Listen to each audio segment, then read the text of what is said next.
Good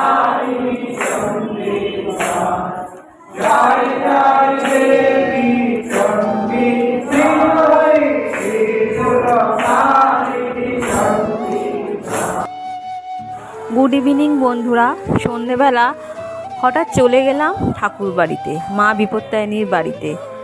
তো সোনারপুরে গিয়েছিলাম একটা কাজে। আসার সময় আমার কর্তাকে বললাম যে ছেড়ে দিতে এই বিপত্তারিণী বাড়ির সামনে, আর ওই বাইকে করে আমরা নামিয়ে দিল, নামিয়ে কাজে বেরোলো। তো আমি অনেক দিন যাওয়া হয় না, এটা হচ্ছে সেকেন্ড বিপত্তারিণী বাড়ি, মানে পুরনো যে বিপত্তারিণী বাড়ি সেটা তো রাজপুরে, এটা আর আমাদের পাড়ার ওই কাছাকাছি বলা যায়। তো এখানে নাম গান হচ্ছে আর পরিবেশটা এত সুন্দর লাগছে, শান্ত পরিবেশ, মার নাম গান হচ্ছে আর মানে মন্দিরটা এত সুন্দর করে সাজানো না।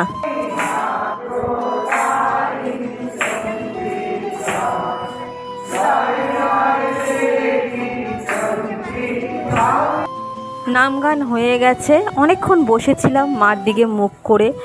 তারপরে কিছুক্ষণ বাদে উঠলাম, উঠে এবার তলার দিকে যাচ্ছি। আজকে শনিবার করে ভোগ দেওয়া হয়। তো এইখানে তলায় লাইন পড়েছে, আর কি সুন্দর দেখো ঠাকুর, কত রকম, মা কালী, এটা হনুমান আছে, একজন বৃদ্ধ লোক আস্তে আস্তে করে সিঁড়ি দিয়ে নামছে। আর এইখানে দেখো লাইন পড়েছে, এখানে ভোগ দেওয়া হচ্ছে। আমিও লাইনে দাঁড়াবো, অনেক দিন পর ভোগ খাওয়া হবে। মাঝে মাঝে আগে আসতাম, মঙ্গল আর শনিবার করে ভোগ দেওয়া হয়, যার যেরকম সাধ্য মতো এখানে দেয়। অল্প হলেও সেটা ঠাকুরের ভোগ তো ভালো লাগে। আর এনাকে বলছিলাম যে আপনি কি প্রতি শনিবারই আসেন? বলছে না না, অনেক দিন পর এলাম।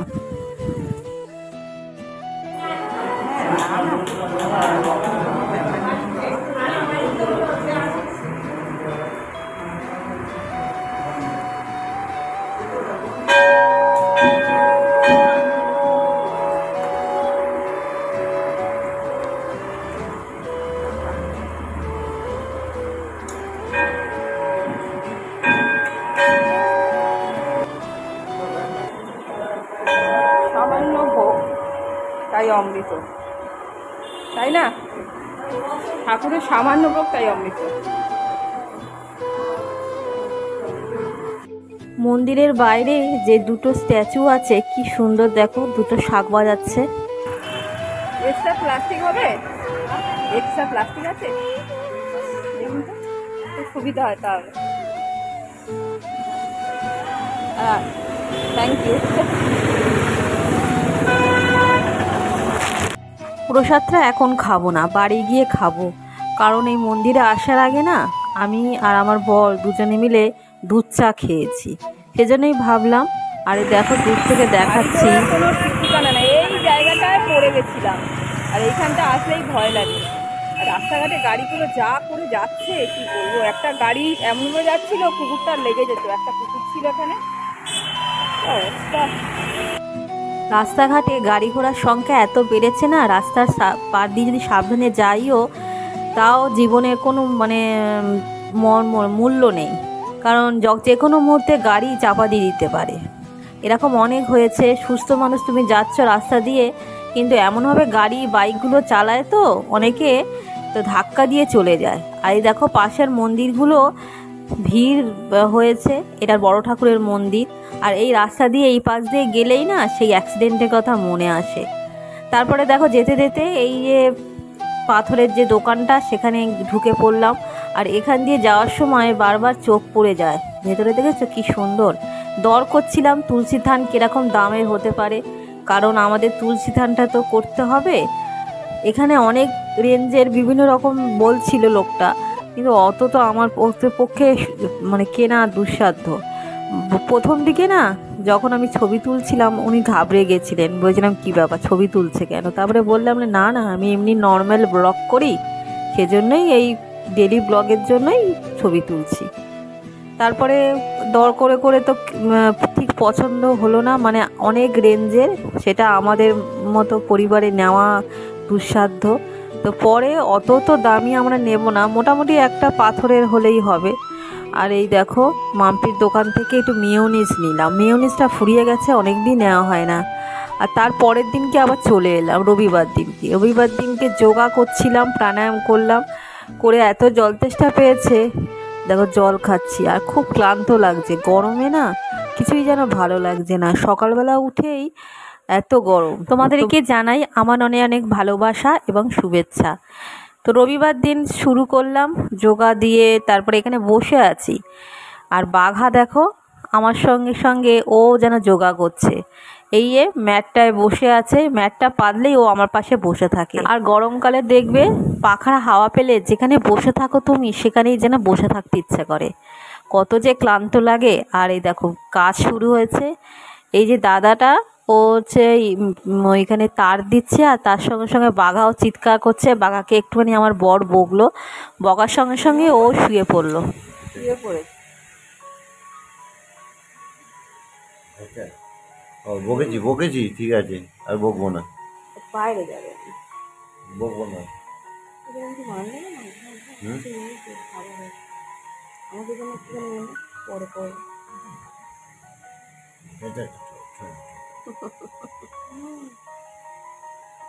আদর খাবে সকালবেলা উঠে।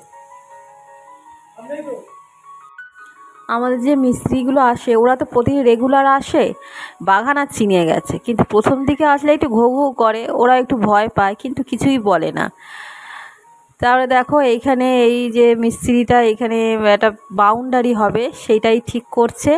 আর আমি বলছি যে তুলসী গাছটা একটু হেলে গেছে, কি ভেঙে দিলে নাকি? বলছে না না, তুলসী থান মানে গাছটা আমি একটু হেলে দিয়েছি যাতে মাটিটা কাটতে সুবিধে হয়, মানে বাউন্ডারি দেবে তো সিমেন্ট দিয়ে ধার দিয়ে একটুখানি সামান্য উঁচু করবে। আর তুলসী থানও হবে, তুলসী থান কবে হবে জানি না, আজকে তো হবে না।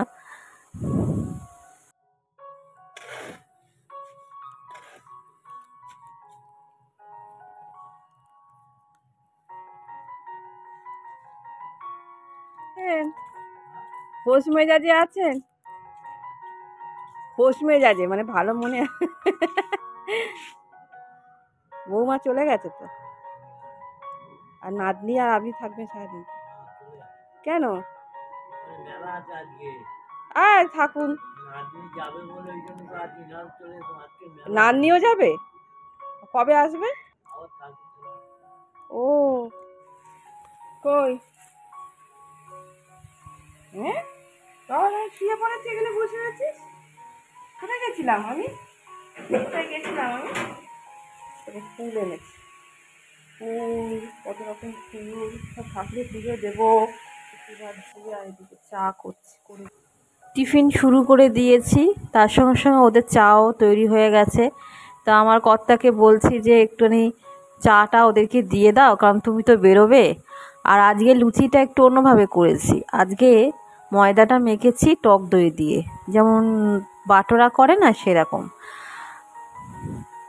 চাগুলো ঢেলে দিলাম, ঢেলে দিয়ে আর প্রথমে ভেবেছিলাম অন্য কিছু দেবো, বলে না থাক বিস্কুটই দিই, কারণ যদি লুচি দিই না তা ওদেরকে ওরা হয়তো ভালো লাগবে না, বা লুচি একটা করে লুচি খেয়ে ওদের পোষাবেও না।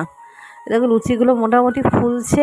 আগের দিন রাত্রেবেলা একটু পনির দিয়ে পটল আলু দিয়ে তরকারি করেছিলাম, সেই তরকারিটা আছে, তো এই লুচি দিয়ে খেয়ে নেবে, ভালোই হলো। টিফিনের ঝামেলা আর করতে হলো না। বাবাকে বললাম একটুখানি লুচি খাও চা দিয়ে, বাবা টিফিন খেয়ে এসছে, ওটাই আর কি। বাবাকে যদি বলি বাবা আজকে আমার বাড়িতে টিফিন খাও, খেতে হবে না, সেই ভাত খেয়ে আসবেই, এরকম অনেকবার হয়েছে। ওই জন্য আমি কিছু বলি না, ওই পান্তা ভাত, আমাদের বাড়িতে ভাতই বেশি করে, টিফিন হয় না। আজকে যেহেতু রবিবার, ভাই একটা নতুন রেসিপি বানিয়েছে, যেটা পরে আমি জানতে পেরেছিলাম, বোধহয় এটা হচ্ছে আলুর পরোটা বানিয়েছিল। বাবা হয়তো একটা খেয়েছিল, তাই খালি আজকে বলছে যে খাবো না করছি।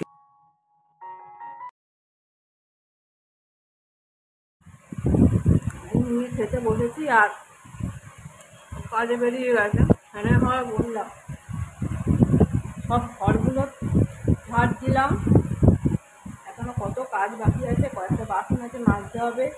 তারপরে আজকে ভাবছি এইখানটা পরিষ্কার করবো, টেবিলটা করাই হচ্ছে না, সেগুলো করতে হবে। আবার জামা কাপড় ভিজিয়েছি, সেগুলো কাচতে হবে।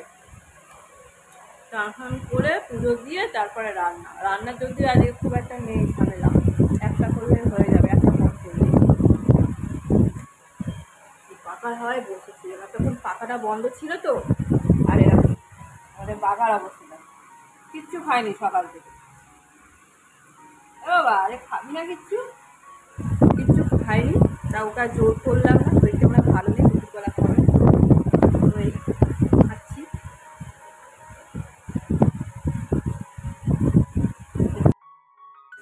পাখার হাওয়ায় নিশ্চিন্তে খেতে বসেছি, আর পাখাটা এত জোরে চলছে দেখো শাঁ শাঁ করে আওয়াজ হচ্ছে। সংসারে ঘরদোর পরিষ্কার করার মধ্যে এই যে শোকেসটা বললাম না পরিষ্কার করতে হবে, সেদিনকে আর একদমই পারিনি জানো তো, এত কাজ কোনটা ছেড়ে কোনটা করব। আবার এইটা করতে গেলে যদি বেশি সময় চলে যায় তো রান্নার দেরি হয়ে যাবে, সেজন্য ভাবলাম যে তাড়াতাড়ি অন্য দিনকে শোকেসটা পরিষ্কার করব। আর মিস্ত্রিরা কীরকম কাজ করছে সেটাও দেখতে হচ্ছে। চলো তোমাদের একবার দেখিয়ে দিই কেমন কাজ হচ্ছে। এই দেখো ভেড়া দিয়েছে, ভাড়াই বলে এটাকে, এটার মধ্যে উঠে এই দেওয়ালটা গাচ্ছে। আর এই কাকাকে বললাম একটু রুটিটা না তুমি গিয়ে একটু জলে ফেলে দাও। 2-3 দিন আগেকার পুরনো যে রুটিটা, এটা আগে যখন কীরকম ছিল, যখন এইখানটা জায়গা ছিল পুকুরের ওদিকে ফেলে দিতাম, এখন পুকুরটা অনেক দূরে চলে গেছে। তো কাকা বলার সঙ্গে সঙ্গে কি সুন্দর করে দেখো রুটিটা ফেলে দিয়ে দিল। আর তারপরে কাজের মধ্যেই বোতল ভরাটাও একটা পরে, বোতলগুলো সব ভরে দিই। আস্তে আস্তে এত জল তেষ্টা পাচ্ছে, আর গরমকালে জল অনেকটা লাগে তো, আর এই জল দিয়ে তো আবার চাও করি, সেটাও করতে হয়। আর মাঝে মধ্যে যখন হয়তো কল থেকে আনতে পারি না, মাঝে মাঝে এই জল দিয়ে আবার রান্নাও হয়, সব সময় হয় না, মাঝে মধ্যে হয়।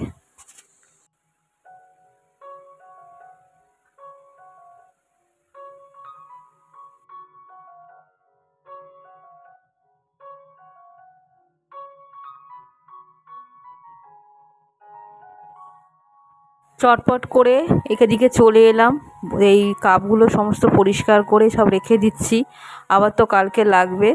তো এই কাপগুলো সব এক জায়গায় রেখে দিচ্ছি, রেখে দেওয়ার পর বাসনগুলো মেজে নেব, কারণ সমস্ত বাসনগুলো পড়ে আছে। এইগুলো তো বলো আমাদের নিত্যনৈমিত্তিক ব্যাপার, ভালো না লাগলেও তোমাকে করতে হবে। বাসনগুলো মাজাও হয়ে গেছে, গামলায় ধুয়ে রাখছি। বাসন মাজতে আমার ভালো লাগে, খারাপ লাগে না। আমার হচ্ছে সব থেকে খারাপ লাগে হচ্ছে জামা কাপড় কাচতে। বাসনগুলো সব জল ঝরাতে রেখে দিই, জল ঝরানো হয়ে গেলে এগুলো আবার আবার ঠিক জায়গায় রেখে দেব। মা যখন এই বাসনগুলো দেখে না তখন বলে, তোর প্রতিদিন এত করে বাসন পড়ে, কি করিস, একটু কম করে ব্যবহার করতে পারিস না, খাটতে হয়তো তোকেই। কিন্তু কি করব বন্ধুরা, সত্যি সত্যি আমার এতগুলো বাসন লাগে, আর এটাও হয় তাই। আমি আবার নোংরা একদম দেখতে পারি না। ঢাকনা অনেকে আছে জানি, ঢাকনা হয়তো ধুয়ে সেটা আবার পরের তরকারিতে রেখে দেয় ঢাকা দেওয়ার জন্য, অনেকে আছে, কিন্তু আমি সমস্ত মেজে ঘষে পরিষ্কার করে রাখি।